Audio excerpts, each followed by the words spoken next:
እስካሁን ያልገለጽኩት በደንብ ስንሰራው ቢገለጽ ይሻላል ብዬ ያቆየሁት አንድ ሐሳብ አለ ለመላው የኢትዮጵያ ሕዝብ መግለጥ የምፈልገው።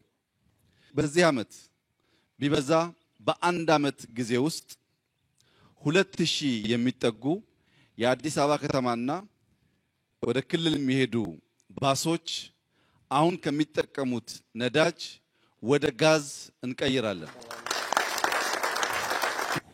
እነዚህ 2000 መኪናዎች ሲቀየሩ የትራንስፖርት ዋጋ ቢበዛ ወይም ቢያንስ አሁን ካለው በ50% በሚቀጥለው ዓመት እንቀንሳለን። በከተሞቻችን ያለው ዋናው ችግር የሊቪንግ ኮስት ነው። ይሄ ሊቪንግ ኮስት አንደኛው ምክንያት ቤት ነው። ከ1.5 ሚሊዮን በላይ ቤት እንገነባለን ያልነው የዜጎቻችን የሊቪንግ ኮስት ጫና የሚያስከትለውን አንዱን ችግር እንቀርፋለን ለማለት ነው። ሁለተኛው ትራንስፖርት ነው። በከተማ ትራንስፖርት 50% አሁን ያለውን ኮስት መቀነስ ማለት በአነስተኛ ገቢ ወጥተው የሚገቡ ሰርተው የሚውሉ ዜጎች በእጅጉ ኑሯቸውን ለማገዝ የሚጠቅም ነው። ሶስተኛ ኢነርጂ ስናመርት ለክሪፕቶ ብቻ ሳይሆን ለብርሃንም ጭምር ስለሆነ ጋዝ ምግባችን፣ ጋዝ ትራንስፖርታችን፣ ጋዝ ለኢነርጂ ማምረቻ የሚውል ዘርፈ ብዙ ጠቀሜታ ያለው ጉዳይ ነው ማለት ነው። ከዚህ ከፊት ለፊት የምታዩቸው ትራኮች ለዚህ ጋዝ ማጓጓዣ የመጡ ናቸው። እዚህ ጋር ያሉት ቦቴዎች ናቸው። ግን ለሲሚንቶ ማጓጓዣም ለተለያየ ጭነት ማጓጓዣም በጋዝ የሚጠቀሙ ትላልቅ ትራኮች አሉ። እነዚህን ትራኮች መጠቀም እንደ ኢትዮጵያ ላሉ በውጭ ምንዛሪ ከፍተኛ ሀብት ለሚያወጡ ሀገራት ትርጉሙ ከፍተኛ ነው። እነዚህ ትራኮች አንዴ ጋዝ ከተሞሉ በኋላ 1500 ኪሎ ሜትር መጓዝ ይችላሉ። ምን ማለት ነው?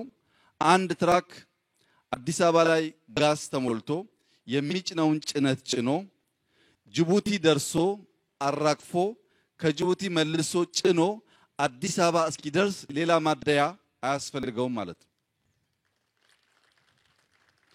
በዚሁ አጋጣሚ ትላልቅ መኪና ትራክ ወደ ኢትዮጵያ እስካሁን ስታስገቡ የነበራችሁ ዜጎች ከዛሬ ጀምሮ ልክ ለትናንሽ መኪና ከኢቪ ካር ኤሌክትሪክ ካር ውጪ ማስገባት ታግዶ እንደቆየው ከዛሬ ጀምሮ ነዳጅ የሚጠቀሙ ማንኛውም ትራክ ወደ ኢትዮጵያ ማስገባት የተከለከለ ነው።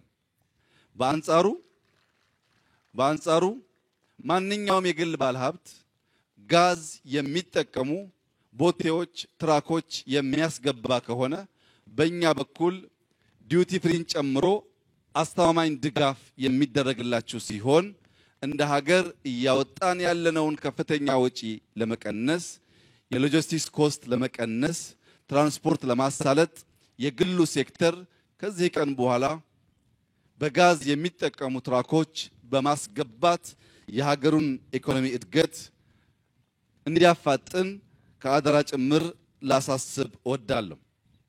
ሁላችሁም እንደምታውቁት የ1 ኪሎ ሜትር መጨረሻ የ2ኛ ኪሎ ሜትር መጀመሪያ ነው። አንደኛውን ኪሎ ሜትር ባለፈው ወር አገባደናል። 2ኛውን ኪሎ ሜትር ዛሬ ጀምረናል።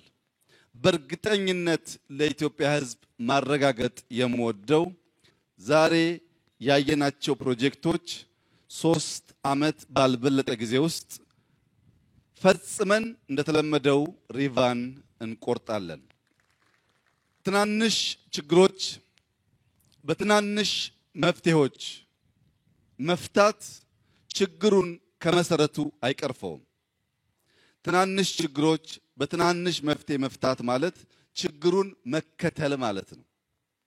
በመደመር መንግስት በግልጽ እንዳስቀመጥ ነው ትናንሹን ችግር በትላልቅ መፍትሄ መፍታት ሊፕሮግ ማድረግ ነው፣ መዝለል ነው። ችግርን መከተል ሳይሆን ችግር እንዳይከተለን ማድረግ ነው። ለዚህም ነው ከሁለተኛው ዓለም ጦርነት በኋላ ራሻ ብዙ ችግር ባለበት ጊዜ የኒውክሌር ቴክኖሎጂ የጀመረችው። ለዚህም ነው ቻይና በ1949 ከኮሚንታንግ ነፃ ከወጣች በኋላ በማኦ የሚመራው የቻይና አዲሱ መንግስት 2 ዓመት ባልሞላ ጊዜ ውስጥ የኒውክሌር ቴክኖሎጂ የስፔስ ቴክኖሎጂ የጀመረው በወቅቱ ቻይና ራሷን መመገብ ችላ ሳይሆን ለትናንሽ ችግሮች ትናንሽ መፍትሄ ከችግር ጋር እየተጋፉ በጎን ለጎን መጓዝ ስለሚያስከትል ለትናንሽ ችግር ዘለግ ያለውን ትልቅ መፍትሄ መስጠት ችግሩ እንዳይከተለን ስለሚያደርግ ኢትዮጵያ በዚህ ወር በጀመረቻቸው ሜጋ ፕሮጀክቶች ለትናንሽ ችግሮች ትናንሽ መፍትሄ መስጠት ሳይሆን መዝለል ሊፍሮግ ማድረግና ችግሮች በርቀት እንዲከተሉን የሚያደርግ ነው። ይህ ማለት 130 ሚሊዮን ህዝብ ያላት ኢትዮጵያ በአፍሪካ ሁለተኛ ፖፑሌሽን ያላት ኢትዮጵያ በትናንትናው መንገድ ተንፏቃ ችግሯን መቅረፍና የበለጸገች ሀገር መሆን አትችልም።